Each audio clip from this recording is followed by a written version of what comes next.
Selamat berjumpa lagi kawan anime lovers. Kalau tidak keberatan, Mimin akan membahas salah satu anime populer, Kimetsu no Yaiba. Gak usah banyak bacot tot. Oh ya, jangan lupa dukung Teus channel Mimin biar berkembang dan jangan lupa subscribe. Aktifin lonceng, komen dan like. Muichiro Tokito adalah sosok karakter Hashira termuda di seri anime dan manga Kimetsu no Yaiba. Dan dia merupakan seorang pilar dengan teknik pernapasan kabut. Dengan umur yang masih 14 tahun, Muichiro memiliki tubuh yang pendek namun berotot dengan rambut panjang lurus berwarna hitam. Dan ujung rambutnya terlihat memudar menjadi hijau. Pada kemunculannya pertama kali di seri anime ini, Muichiro digambarkan sebagai sosok Hashira yang apatis dan sangat cuek dengan sekelilingnya, di mana dia terlihat sedang memikirkan bentuk sebuah awan ketika semua Hashira sedang berkumpul. Diketahui dalam hidupnya Muichiro Tokito juga mempunyai saudara kembar yang bernama Yuichiro Tokito. Namun sayangnya saudara kembarnya tersebut harus tewas karena dibunuh oleh iblis yang menyerang mereka. Selama pelatihannya tersebut, ternyata Muichiro memiliki kekuatan serta bakat alami yang luar biasa di usianya yang masih sangat muda. Muichiro bahkan mampu menyelesaikan pelatihannya dengan cepat. Dan dia hanya butuh waktu 2 bulan sebelum akhirnya diangkat menjadi seorang Hashira. Sama halnya dengan Gyomei Himejima. Selain itu, bakat alami dan kekuatan yang dimiliki Muichiro memanglah tidak diragukan lagi. Karena Muichiro sendiri ternyata merupakan keturunan dari keluarga iblis bulan atas pertama, yaitu Kokushibo. Kita akan membahas lebih dalam lagi karakter ini. Gak usah banyak bacot tot, mari kita mulai. Kisah Muichiro dimulai pada 14 tahun yang lalu, di mana dia diketahui terlahir sebagai anak kembar, dengan saudaranya yang bernama Yuichiro Tokito. Muichiro dan Yuichiro berasal dari keluarga miskin yang hidup di tengah hutan, di mana sang ayah bekerja sebagai penebang kayu. Sementara ibunya mengurus mereka berdua di rumah. Ketika mereka berusia 10 tahun, ternyata sang ibu menderita penyakit flu yang tak kunjung sembuh. Dan flu tersebut justru berkembang menjadi penyakit bronkitis. Suatu hari ketika ayah mereka pergi untuk mengambil tanaman obat di tengah badai, ternyata ayah Muichiro harus tewas di perjalanannya karena jatuh dari tebing. Dan tak lama kemudian sang ibu juga meninggal akibat penyakit yang dideritanya. Kejadian tersebut membuat Muichiro dan Yuichiro akhirnya menjadi yatim piatu. Sehingga mereka berdua terpaksa harus bertahan hidup bersama. Sebagai seorang adik, Muichiro sendiri memiliki sifat yang sangat emosional dan baik hati seperti ayahnya. Tapi hal itu justru bertolak belakang dengan sang kakak.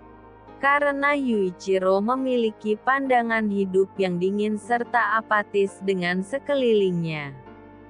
Saat musim semi di tahun berikutnya di kehidupan mereka sebagai yatim piatu, istri Kagaya yaitu Amane Ubuyashiki mendengar berita ini.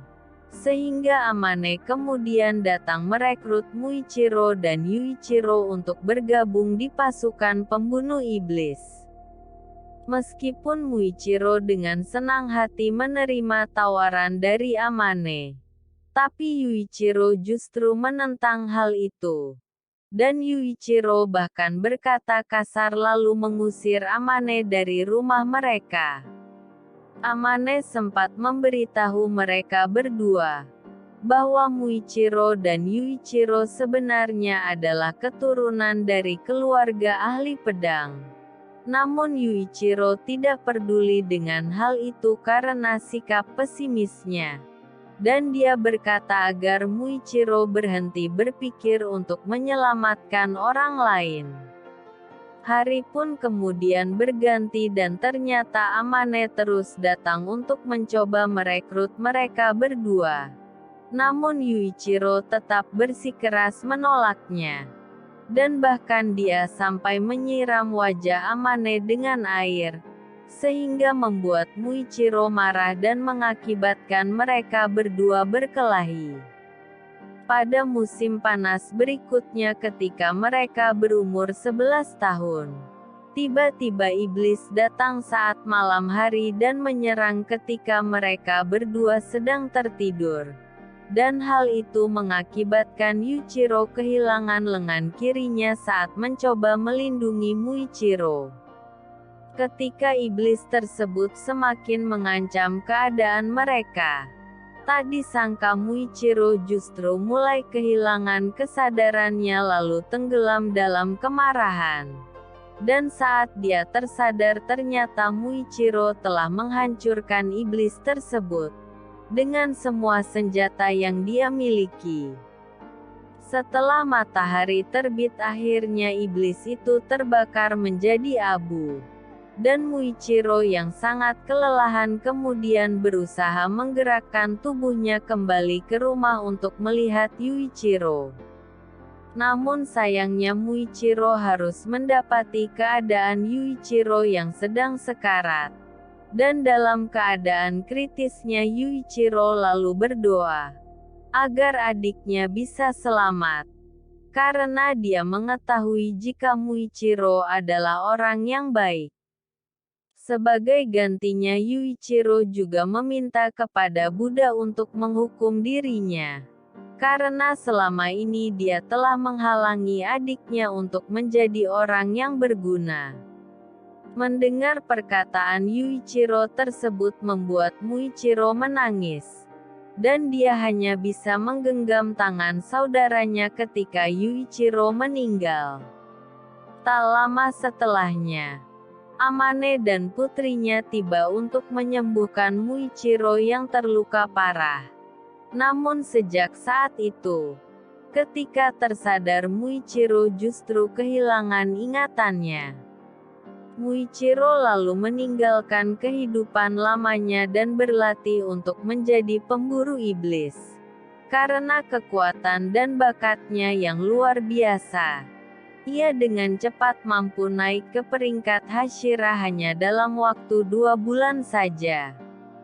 Namun seiring hilangnya ingatan dari Muichiro, hal tersebut justru secara tidak sadar membuatnya mulai mengikuti kepribadian dari saudaranya.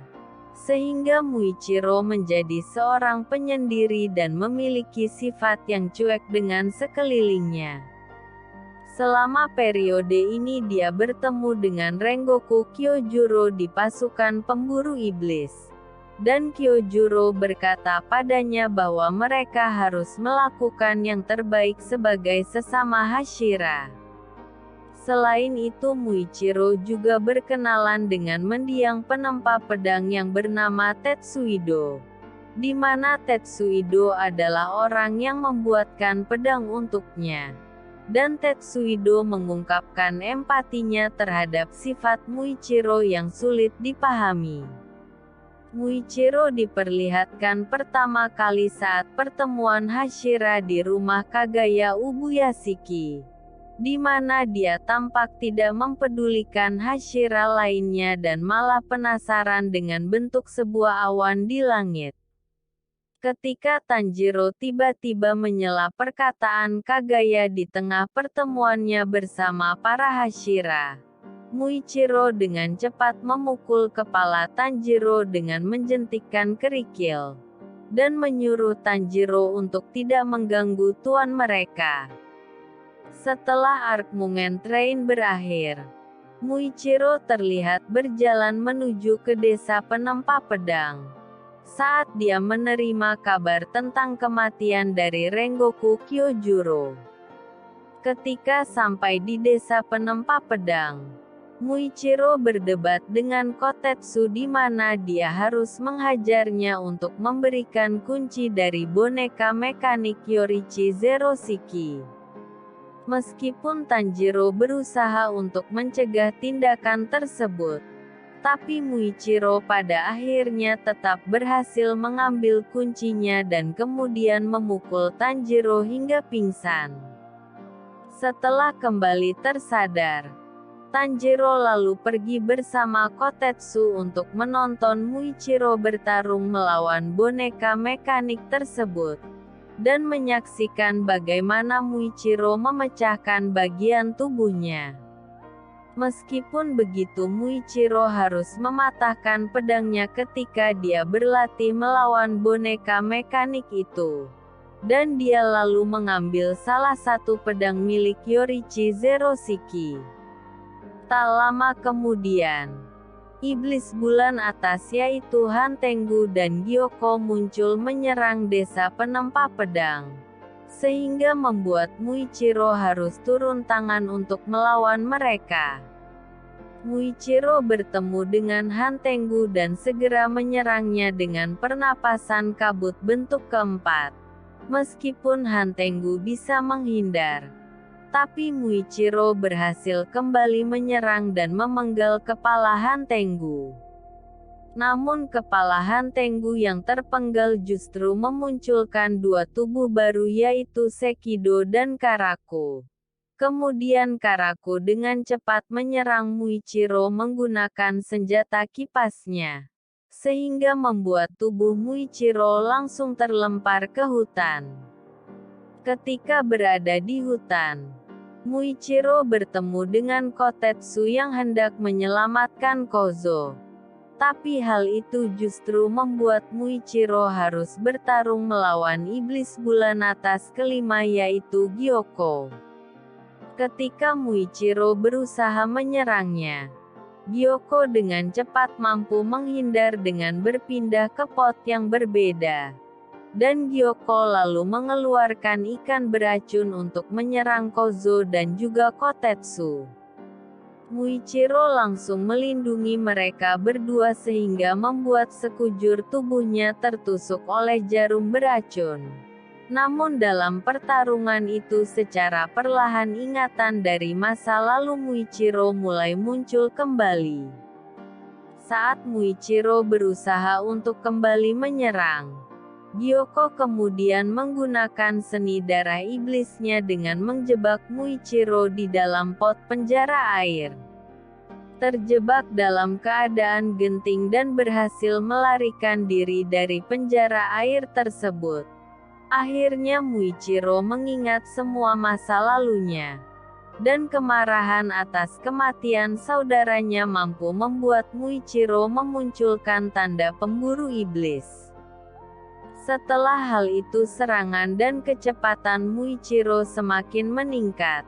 Dan kemudian dengan cepat dia berhasil memenggal kepala Gyoko menggunakan pernapasan kabut bentuk ketujuh.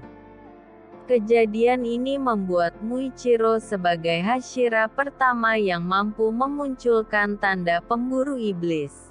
Dan selain itu dia adalah Hashira yang diketahui mampu mengalahkan iblis bulan atas seorang diri.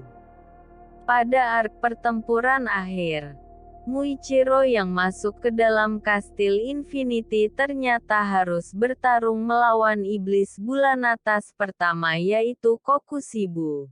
Dan di pertarungan itu Kokushibo mengenali Muichiro sebagai keturunannya. Meskipun dalam pertarungan tersebut Muichiro harus kehilangan lengan kirinya setelah ditebas oleh Kokushibo. Tapi saat Genya serta Gyomei dan Sanemi datang membantu, pada akhirnya mereka mampu membalik situasi pertarungan. Ketika keadaan Kokushibo semakin terpojok, Kokushibo kemudian mengeluarkan serangan terkuat dari seni darah iblisnya, sehingga membuat tubuh Muichiro terpenggal menjadi dua. Namun hal itu tetap tidak menghentikan Muichiro untuk terus menyerang. Dan sesaat sebelum kematiannya, Muichiro mampu merubah pedangnya menjadi merah dan melukai tubuh Kokushibo, sehingga membuat Gyomei serta Sanemi berhasil mengalahkan iblis bulan atas pertama tersebut. Setelah pertempuran besar itu selesai, Gyomei kemudian menghampiri tubuh Muichiro yang telah meninggal. Dan Gyomei mengucapkan terima kasih kepada Muichiro atas pengorbanan yang telah dia lakukan. Lalu mendoakan agar Muichiro beristirahat dengan tenang. Pada akhirnya Muichiro bertemu kembali dengan saudaranya di alam baka. Meskipun Yuichiro tidak menyangka jika Muichiro harus berakhir seperti dirinya. Tapi Muichiro berkata kepada sang kakak jika dia tidak menyesal karena telah melindungi teman-temannya. Jadi itulah pembahasan Muichiro Tokito. Dan tunggu pembahasan selanjutnya. Kalau suka video Mimin jangan lupa subscribe, like, komen terus bagikan ke teman kalian. See you next time. Bye-bye.